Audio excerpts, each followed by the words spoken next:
Hey, how you doing, sir? It's great talking to you. Thank you so much for doing this. Just want to introduce yourself, I'm Harry Walton. who helped animate on the Land of the Lost. And why don't we start with just where you were in your life around 1974 before getting on the show, you know? You mean geographically or Both where I was? geographically and in your life. Well, in 1974, I was working at Excelsior. Um, I was working at Excelsior at different times. I started there in 1970 to 1972. In 1972, I went to Cascade Pictures, and then when I was at Cascade, I got a call from Gene Warren Sr., and he just landed this job, landed a Lost, and so I left Cascade in early 1974, May 1974, and started back at Excelsior to work on Land of the Lost. That answers And one of my other questions. I was going to say, who approached you about being on the show, if it was one of the Crofts or one of the other animators? it was Gene Warren Sr., who was the owner of Excelsior, and who landed the job for doing the stop motion dinosaurs. And again, I had worked for Gene Senior for several years before that. Very cool, very cool. So what are some other things you have worked on besides Land of the Lost? I know that you've done some really good commercial work. Yeah, a lot of commercials: Pillsbury Doughboy, Purina Chuck Wagon, Swiss Miss, um, the Harry Hood character, Hood for Dairy Products. Um, yeah, a lot of things. Mrs. Butterworth. Lots of very iconic Yeah, stuff there that lots of people remember. Would you say that out of everything you worked on, do you think that Land of the Lost is the most iconic? yeah, I would probably say so. Uh huh. Because the following that it still has after all these years. Because I don't know if you know, but I'm only 22 years old. I'm about to be 22, so I'm a younger fan. But there are people who watched it when it first aired that are still fans. Yeah, yeah, I've noticed that online. Yeah, we got a Yeah, great group. I get contacted every once in a while by some fans and different magazines to give them photographs and interviews and stuff. Yeah, yeah. I have a Starlog magazine from 1977 that features Yeah, is behind that number behind the eight? scene photos. Starlog number eight. Yep, yep. Yeah, yeah, it's one with me on the cover. Oh, that is you on the cover. Yeah, with animating at the Lost City animating Alice. Yep, yep, that's what it is. That's nice. Yeah, I wasn't sure if that was you or if that was Gene Warren. That's Yeah, awesome to know that's you. yeah, that's me. Yeah, they put that same photo on a Cinemagic magazine as well. Oh, nice. I didn't know about that one. Yeah, yeah. Did you work on seasons one and two, or did you work on all three seasons? I worked on all three seasons, but seasons one and two, I was kind of I was like the chief animator in season one. So I was animating on season one, season two, season three. I didn't do any animation, but I built Torchy, uh, and then just did some help on some of the live action shots that we did, which is one of the last on the last season. There was a earthquake, and there was this tree fell over where the characters went onto the other side, and that was in the tree log like fell down a chasm. That was all shot high speed live action. So I did some work on that, but no animation on season three. Oh, season one and two I did animation and built and rebuilt most of the dinosaur characters. That's awesome. Yeah, because yeah, I remember that scene that you're talking about with the tree. Yeah, that's a really cool scene because you can like see that it's like live action and yeah, it looks really good. Good work there. Mm-hmm. And that was another thing I was gonna say. Did you guys just do the animation or were you also part of the construction of the props also? We built the props and all the sets. The Lost City set, the cave, their home base cave set dwelling, the chasm where there's the part where Grumpy's side on the left, and then there's Alice's side, and there's a log that goes across this chasm Yep. that goes to Lost City. So all those sets we built, and the backgrounds, the painted backgrounds, Yeah. trees, all the props, all that stuff. Yeah, we did all the miniature stuff. Yeah, and that's part of what makes the show so beautiful, the painted backgrounds and everything. It all looks so good. Yeah, that was Mike Miner, who painted the backgrounds and actually designed and built, well, partly designed, but he built the miniature sets, the Lost City and all that. Oh, that's good to know. Yeah, Mike I Miner. don't recognize that name. I'm not sure if he's in the credits. He might be, and I just might not have seen his name before, but Yeah, he wasn't in the credits, no. But yeah, Mike was a great mat artist, miniature builder, and designer. Actually, he was the production illustrator on the first Star Trek movie. that's awesome. Well, yeah, I'm happy that you can Yeah, give him his flowers here. yeah. Speaking of Star, I've did a little research, and is it true that you had the opportunity to be on to help work on the first Star Wars movie before anyone knew it was going to be big? Yeah, yeah. Dennis Murin called me up in, I don't know, it was early 1977 or maybe late '76 or something, and I was working at Excelsior at the time, which a company, Gene Warren Senior, where I had been for like 7 years, and Dennis said that, hey Harry, you want to come work on this space opera film? It's by this guy George Lucas. In fact, I'd only briefly heard about George Lucas from that first film that he worked on, that THX 1138. I told Dennis that, and Dennis said that, well, the work might only be for like a couple of weeks or so, and then you might be out of a job. And so I told Dennis, well, Dennis, I'm not going to leave my job at Excelsior that I've been at for 7 years to go work on some space opera movie that I never heard about and know anything about. Right. So no, I turned that down, and I also turned down working on Empire Strikes Back. He called me again for Empire. I turned had to turn that down because actually my wife was pregnant with her first child then, and I wasn't about to, couldn't really pick up and leave and move up to Marin County Right, that's for that. So I understandable. had to say no on that. So up there in 1985. Yeah, that is funny, but you still you still worked on one of the most iconic things ever over at Excelsior. One of the best pieces of Americana with Land of the Lost. Yeah, it was a great job, and we were pretty excited to get that job. At least, I know I was, because I love dinosaurs and stuff, and to get this job, animating dinosaurs in a weekly series, it was pretty exciting. And I know at the time we were kind of the envy of Hollywood, of our effects and animation group of people that were in Hollywood. They were all kind of a little jealous that the ones that didn't get on the show. They were kind of a little sad about that, but happy for us. That Because that was you guys were really ahead of your time, yeah. was a very fun, great job. And did you realize after season one had finished airing the popularity that it had gotten? No, I didn't. No, I didn't really know that it was that popular because there wasn't the internet then to and it took a while for information to get around.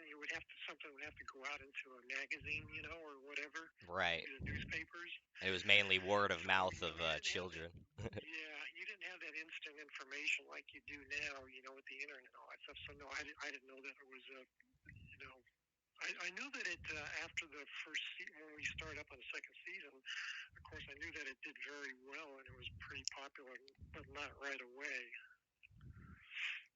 And yeah, that was another thing. I believe you said earlier that you began the filming for the animation in May, and the series, the season one aired in September of '74. So, approximately how long do you think it took you to finish work on like a season's worth of animation? And did season two take longer or similar amount of time? Yeah, no, season two um, took probably about the same amount of time. Season one was, of course, we did like the most animation in season one because it was the first season. It was all new animation. Whereas in season two, they were reusing a lot of our shots from the Right. first season.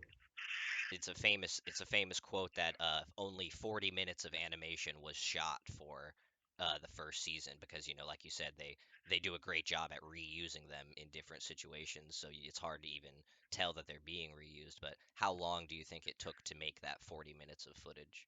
40 minutes, that's the total for all three seasons. Um, I never really added it up, but I can just go through like in season one. I mean, in May when I started, we weren't animating then. We were just getting the dinosaurs built and ready and building the sets. So it wasn't until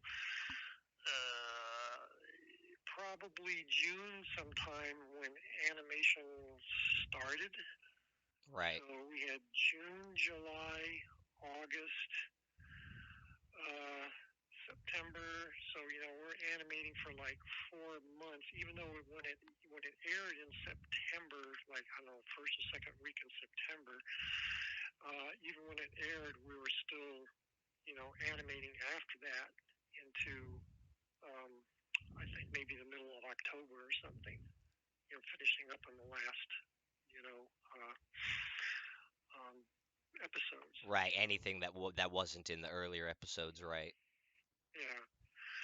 So, it's like 4 or 5 months on the first season.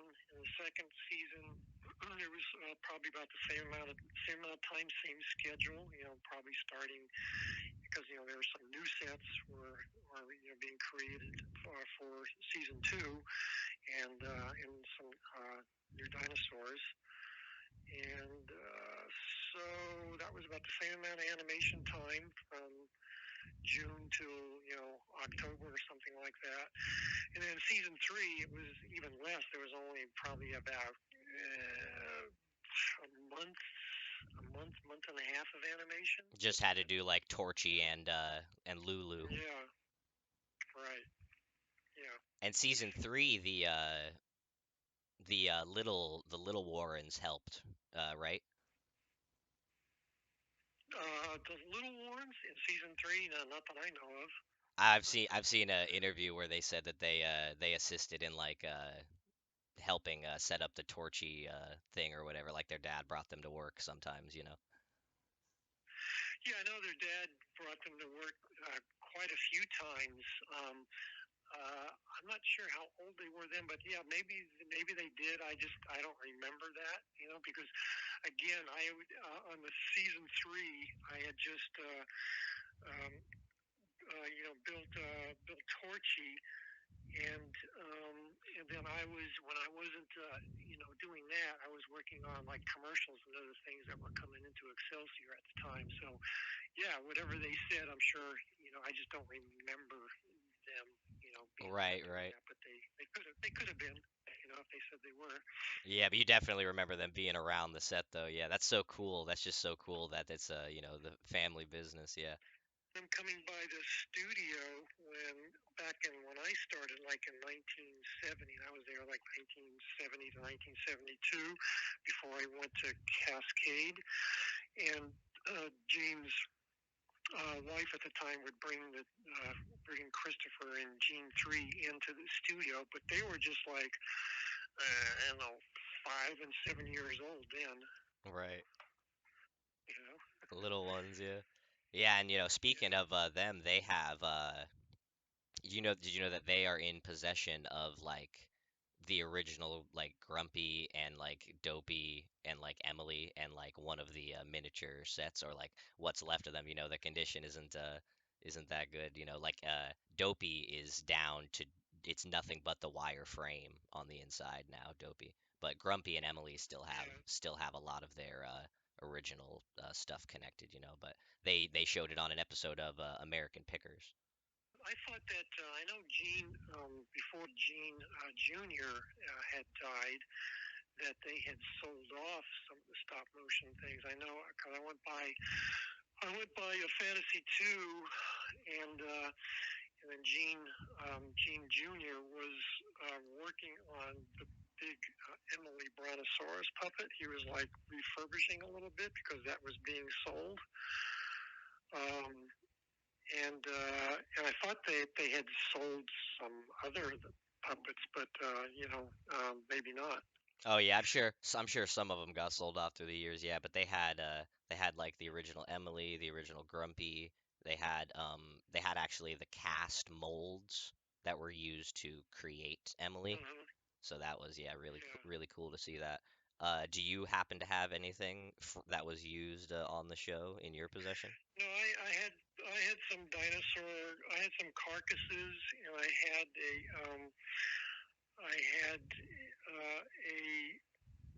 grumpy um, grumpy puppet, but not with the armature. I had the puppet that it was originally a stop motion puppet. Then there was a episode, and I think it was in season 2, where there was an earthquake, and Grumpy was like standing next to this tree, and he was like itching himself, scratching himself against a tree. And there was a big earthquake, and then the ground split apart, opened up, and then Grumpy fell down into the chasm, Yeah, yeah. and then he kind of comes out. Well, the shot where the whole ground is shaking and splitting apart and Grumpy falling in, that was shot high speed live action, where we all pull the set apart and we're shaking the sets and stuff, and shot at high speed with high speed digital cameras. So that Grumpy that fell in that live action scene, that was a Grumpy that was originally a stop motion model, but the armature was pulled out, and I put in some lead weights, and I had a wire, big aluminum wire, hooked up through his body and coming out the bottom of one of his feet, and I puppeteered him from underneath the set of him, like shaking, and then kind of like pulled him down under. So that was a puppet that I had, um, which I sold off a couple of years ago to a collector in Burbank. Very cool, very cool. I love hearing Yeah, about those, like, that's one of the coolest things about stop motion work is how you have to you visualize the shot and then you have to figure out the practical physical means of making it happen. yes. Very cool. I saw Oh wait, let me ask this. So, do you remember how much you were paid for your time working on set? Well, actually, let me ask this question. So, you worked for Excelsior when doing Land of the Lost. Were you paid by the Crofts, or was it still just with Excelsior? No, it was paid by Excelsior. Yeah, so the Crofts probably just paid Excelsior for the work. Yeah. Hmm. Yeah, yeah. They paid. Excelsior is paid a certain fee to produce all the stop motion dinosaurs and sets, and what that was, I don't know, but I'm sure it wasn't very much money. I also saw in a post a few weeks back you were recently with David Gerrold. Did you guys Yeah. discuss Land of the Lost together? Yes. Yeah. Yeah. He's. I just got done writing my book on the making of the dinosaurs and the sets for Land of the Lost, Oh, that's awesome. Ah, and yeah. so yeah. So uh, David agreed to write the introduction to the book for me. So, but I haven't gotten that from him yet. I know he's been pretty busy, but yeah. So he volunteered to do that, which I was happy about. That is really cool because that's another thing I was gonna ask because I saw your post about your that book that you're making and that is extremely exciting because you say there will be unreleased behind the scenes photos, yeah. Yep, yeah, I was taking all of the pictures. At least it was my camera and my film that I had set up, and so I would take pictures and I'd leave the camera set up, and other people they would snap pictures, of me and other things that were going on. So I accumulated almost 400 photos for that show. So um, I yeah, the book is pretty much done, and I have a lot of probably over 200 some photos that I never released, to the press or anything. So they're all brand new stuff that nobody's ever seen before. That is, yeah, as a Land of the Lost mega nerd, that is so exciting. I can't wait for that, yeah. Because yeah, like you said, it really was always your photos because like in any magazine or website or pretty much anything when it is behind the scene photos, it always says Harry Walton collection. Yeah, But that's awesome. We pretty we much. we appreciate you for documenting that, you know. Yeah, yeah, good. Yeah, well, I was always into, I did it with pretty much all my jobs. So I did a count a few weeks ago. I lost count at 4,000 and some photos, over all these jobs over the years that I've worked on behind the scenes photos. Oh, that's awesome. So yeah, that'll be in the next book. Right? Are you still working on anything, or what was the most recent stop motion work that you Yeah, the did? most well, I mean, the last stop motion I did was of any consequence was Nightmare Before Christmas. Um, and then that was the last job I did when I was up north in Marin County at Skellington Studios. And then when I came back, moved back down to Southern California, I worked. I did a stop motion on a thrifty car commercial, animating these some pterodactyls flying around, carrying a caveman around. Ah, that's And cool. that was Throwback pretty to your funny. Land of the Lost days. Yeah, yeah, it was funny. So that was the very last stop motion I did. And that was 1994. That's so cool though. But you worked on Nightmare Before Christmas. Yeah, yeah. I was one of the animators. That's awesome. I love that movie. Yeah, it's pretty cool. Fun project to work on. It was kind of neat working on that because it was in San Francisco. So it was kind of nice. We all liked going into the studio in San Francisco, and especially at lunchtime because there was always a lot of good restaurants around in San Francisco. Yeah, that's awesome. Yeah, when I talked to Bill Boyd, who played a Sleestak in season three, he recalled them taking the Sleestak costume halfway off and then like walking to a restaurant down the street and the Sleestak costume be like hanging off of them, you know? That's funny. Have you kept in contact with any of the other producers or cast members or anything like that? Land of the Lost. Yeah.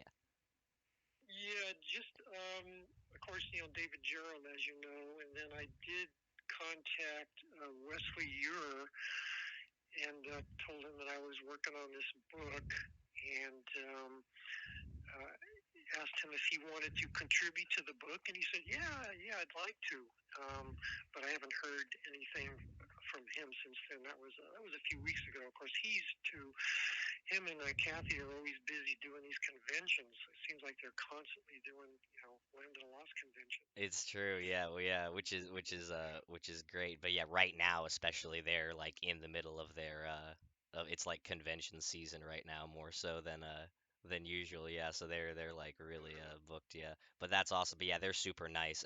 I've talked to Wesley a couple times, not like talked on the phone, but I post a lot in the group chat and he's always like replying to your stuff in the comments and stuff. It really is amazing how our group has the stars, Wesley and Kathy, and then it also has David Gerrold, who fundamentally made the show.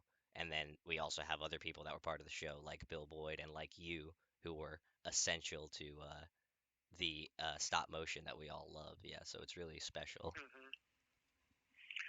But most of the other guys that had worked on Land of the Lost are no longer alive.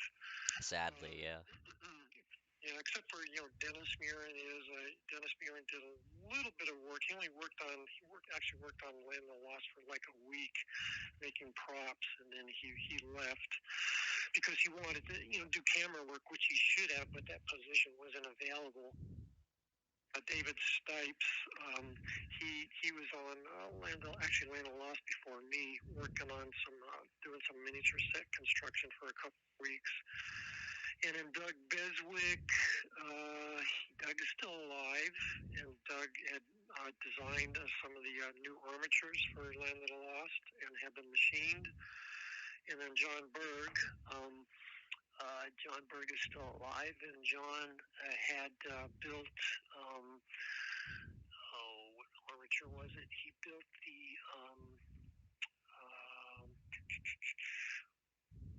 was it what was the little, Junior. John Yeah, yeah, John Junior. Berg had built the, little Junior armature. And so, yeah, I've been in contact with those few guys that, of course, we're still friends and they're still around and kicking. Yeah, well, that's awesome. Yeah. Have you attended any conventions in the past with like Wesley and them? Yeah, no, I only went to one convention. That was back in 2014 or 2015. And the only thing I was a part of that was the Gumby because Art Clokey's son Joe Clokey had an exhibit there, and I was there with him, talking about the Gumby and Davy and Goliath days. Right. Where was that? Where was that convention at? That was in San Diego. It Nice, was a nice. Comic Con, yeah, in San Diego. But that's the only convention that I went to. Yeah, I have yet to make a pilgrimage uh to one of the conventions. I really want to though, because I really want to, meet them. Yeah, you're on the East Coast, I guess, right? Yeah, yeah, I'm in Florida, so it's kind of tough. They don't come all the way down here, They have one in I think it was either like Alabama or Kentucky. It wasn't too far. Hmm. But they also Yeah, rely a lot on fans to help with the reach out to conventions and stuff. So uh, I've personally reached out to some Florida conventions and sent them their info to try to get the ball rolling. uh-huh. Yeah, the conventions are fun. I enjoyed the one that I went to, and just walking when I wasn't sitting in there in the booth with Joe. I'd walk around and see all the exhibits and all the crazy people and Right. costumes and stuff. Yeah, I have been to a Comic Con before, but not one with that featured Land of the Lost people. Uh-huh. Do you have what is your favorite memory of your time on set, or do you have like a funny story of perhaps when things went wrong or something like that? For Land of the Lost. Yeah, yeah. Yeah, there was when we were working with Torchy and doing his flame thing. I had the way I had rigged him up was when I built him, I had a tube running out from the bottom of his rear end up through his body and into his mouth.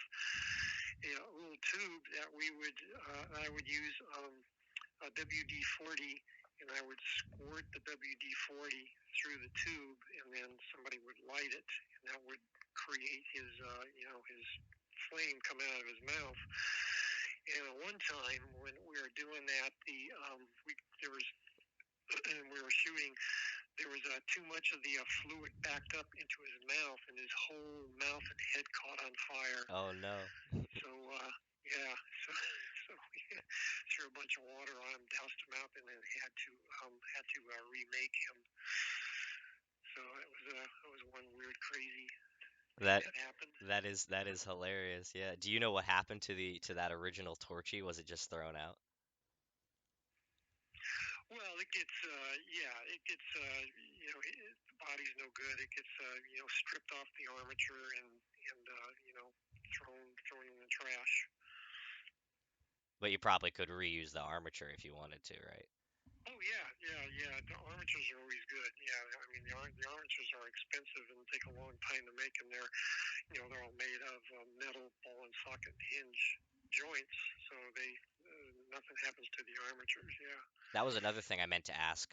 What is the process like of getting those made? Do you have to like, is there like a factory or something that you send the specifications into? Well, it's usually well. I was making some of the armatures, and I just I drew up a little mechanical drawings, and I made the armatures. Some armatures I made, like I made the junior armature, and I made Fred's armature. And so I just go in and I use, after making mechanical drawings, I go in and just start hand carving, with a hacksaw, and I use a milling machine, I use a drill press and a lathe, and I just hand forge the armature parts and build them by hand. Except for later on when I got busy, and I had told you that Doug Beswick had done some designs for armature parts, and so Doug designed those.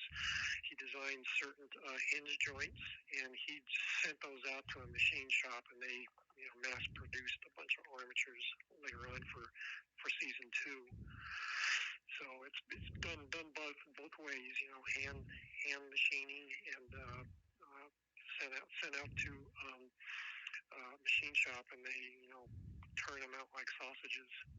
Right, yeah. That's really awesome though that you made some of them by hand. You said you made the Fred by hand, and what was the other one? Made Fred by hand, and I made the junior armature. That's so cool. Fred Yeah, is really awesome. Do you know whose idea it was to have a just an armature in the episode? Because that yeah, it works so well as being terrifying. yeah. No, that was my idea. Fred was my design. So the script had called for a robotic dinosaur, and so You were like, let's just use the yeah, armature. Yeah. yeah, yeah. I just used armature, but I mean, I added things to the armature parts to spruce them up and make them look like a cool dinosaur. I put little dabs of epoxy on the armature parts to make it look like rivets. Then I cut out little pieces of aluminum and stuff and put like a spine on his back and added a forked tail and added various parts to the armature to make it not look just like an armature, but more of a a neat mechanical design. Oh yeah, it is terrifying. I distinctly remember being a child and being terrified about that episode. It's so scary. And the eyes glow red. Was that a practical effect or was that added in? Yeah, it's practical. No, those were little grain of wheat light bulbs were put into his eyes, and then the wires ran down through his body and down out one of his feet to a transformer, and they were run with a transformer and a rheostat to light them up, and they could glow bright and dim down, so they were controlled with a rheostat. That is so cool. Yeah, and yeah, that's the fact that it was your idea. That's awesome. Yeah, props to you for making one of the coolest one of the scariest ones in the whole show. Yeah. Yeah, thanks. Yeah, really, really amazing stuff. We all appreciate your dedication to the craft. Yep. Yeah. So what I'd love to do at the time was traditional visual effects and animation. It was a whole different thing then than it is now. It was all hands on, and you actually building things and building puppets and working with them, and you were in sets, actual environments, and sets and backgrounds and paintings and miniatures. So yeah, that's the analog era, which I was glad to be in a part of. Yeah, definitely, definitely iconic. So it was the credits for seasons one and two. It says Gene Warren Jr., Harry Walton, and Peter Kleinow. Uh, Mm-hmm. what was the division of labor like between you three? And who is? Do you know any more about Peter? Because really, he's the one that there is not much information on. Oh yeah, Peter is like my best friend. You know, we hung out together, went out to him and his wife and me and my wife. We always got together on weekends, and I mean I go back to my first job in the industry at uh, Gumby at Clokey Productions on Gumby and David and Goliath, and that's where I first met Pete Kleinow. So he had been there, and then later he had been at it. Well, he had been also before that he had been in Project Unlimited. I don't know if you're familiar with that company. I don't think so, no. Huh? I, Yeah, you need to get yourself educated. what?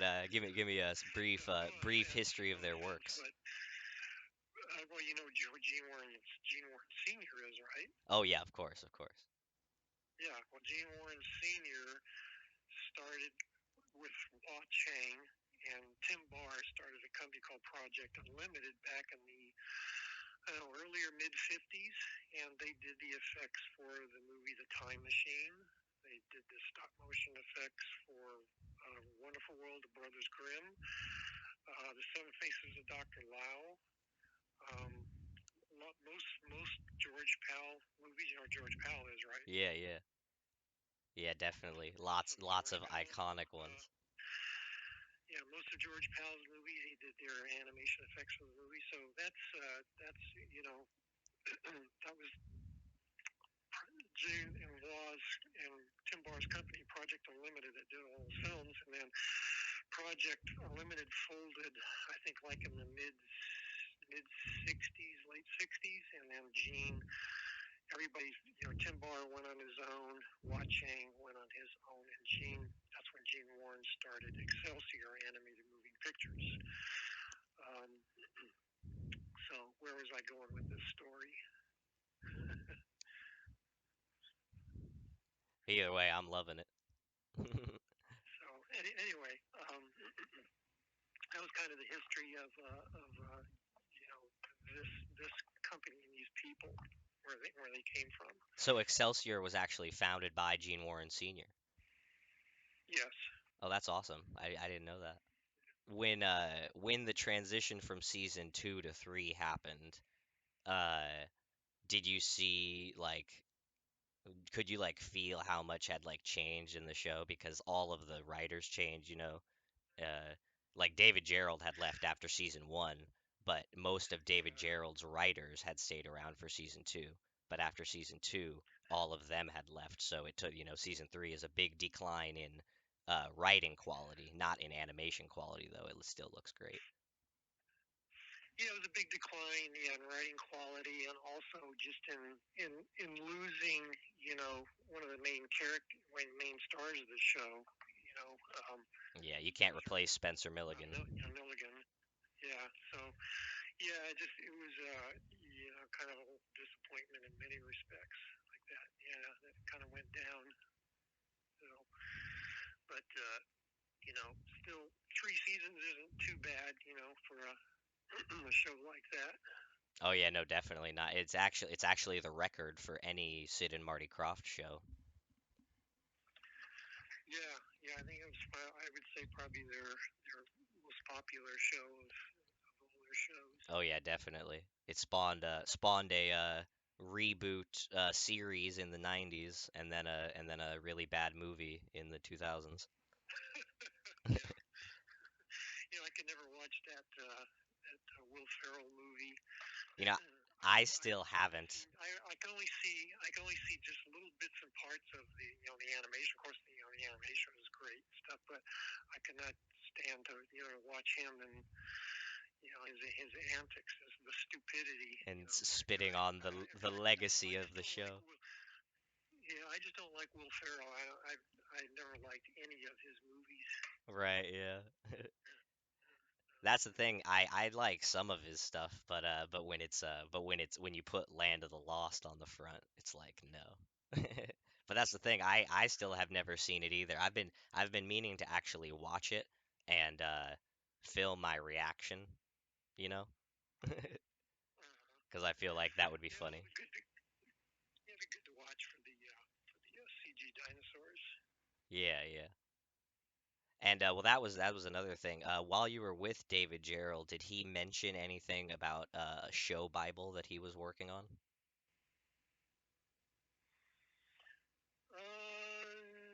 No, no, he didn't. He was talking. He was talking. He's a real talker. He was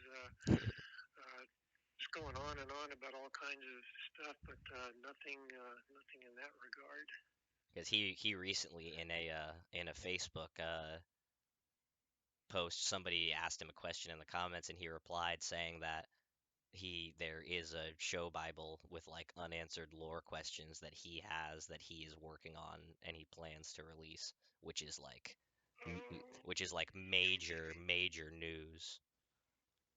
I take that back. I think I might know what you're talking about because when I met him there at the party, he gave me these two script things here, Land of Lost things.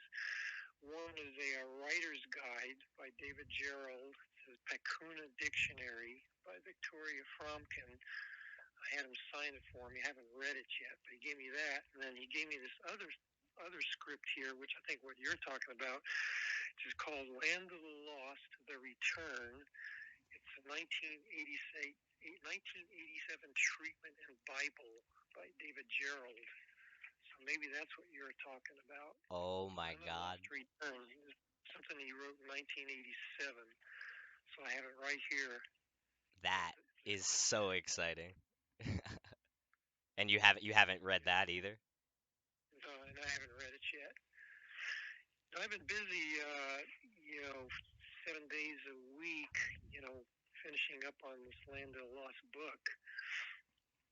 So Well, yeah, tell me how is that finishing that. process like getting your book published? Is that difficult? Well, I don't know because I've never written a book. This is the first time I've written a book. I mean, what was difficult is, I guess, what they call writer's block is sitting down and writing the first word. Just like, what do I do? What do I say? And then once I got past that, everything kind of like flowed, with the writing. So it was pretty good.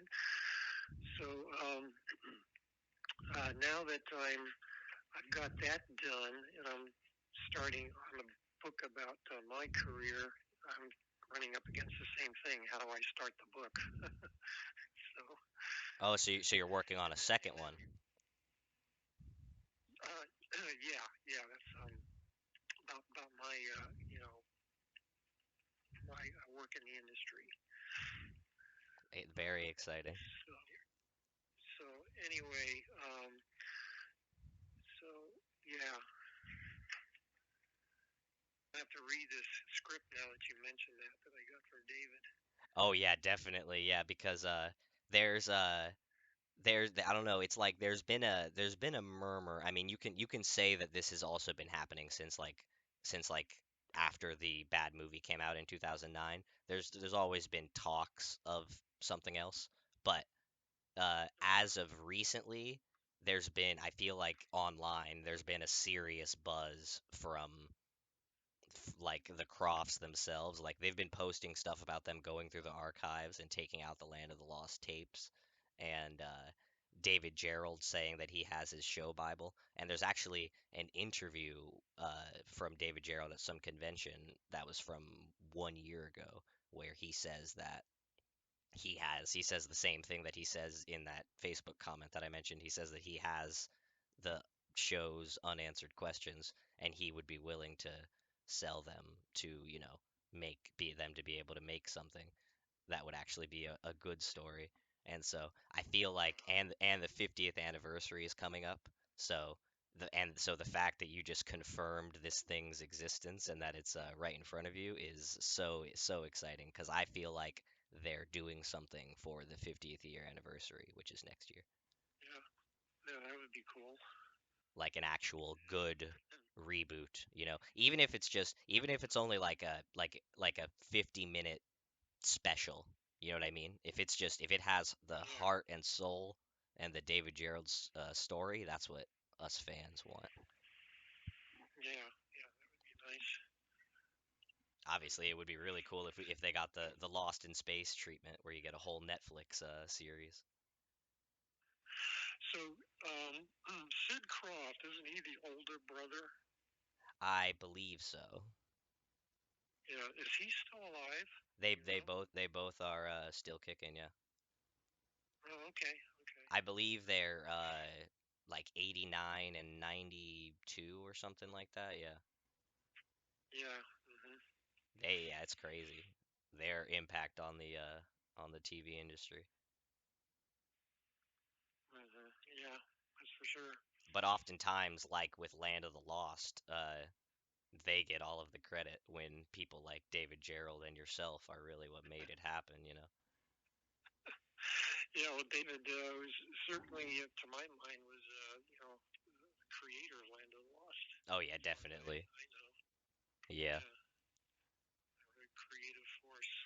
And in the credits, he's listed as the story editor, which is what he was. He was the story editor, but he's also the creator of the show. I mean, he made the Yeah. lore, the Slee Stacks, the Pakuni, all that. Hmm. Yep. And yeah, so Have you ever cool. talked to David? Well, yeah, funny story. I haven't talked to David in a Land of the Lost setting, but he does these weekly Sunday night Zoom meetings where you can join and they discuss various topics. And so I joined one time and the topic was what is the best introduction scene to a film. So I got to talk to David Gerrold about the introduction to Inglorious Bastards and how much I loved it. So that was the Uh-huh. conversation I had with him, but I didn't want to ask him about anything Land of the Lost because it's a group meeting and I didn't want to go off topic. Yeah. Yeah. Yeah. Maybe another time. But he's really cool. Yeah, I'm sure he would be open to an interview. Yeah. Yeah. Yeah. He's very knowledgeable. He has a lot to say about all kinds of topics. Yeah, his work on Star Trek and all that. Yeah. Look out for the book because there'll be even more detailed information in there about everything. At least everything that I remember. Photos. The photos are what's going to make it. Oh yeah, that's what I'm so super excited about all of the behind the scenes photos. Yeah. Is it too early to say for you to say where people could pick it up at in the future? I have no idea. I don't know who's going to publish it yet, and so it's still working on that. I have some information from Robert Sawyer about he knows because he's had several books published. So I'm looking at one of his publishers, and I'm looking at another couple of other friends of mine have had their books done. So I'm just still looking around and finding things out. Right, right.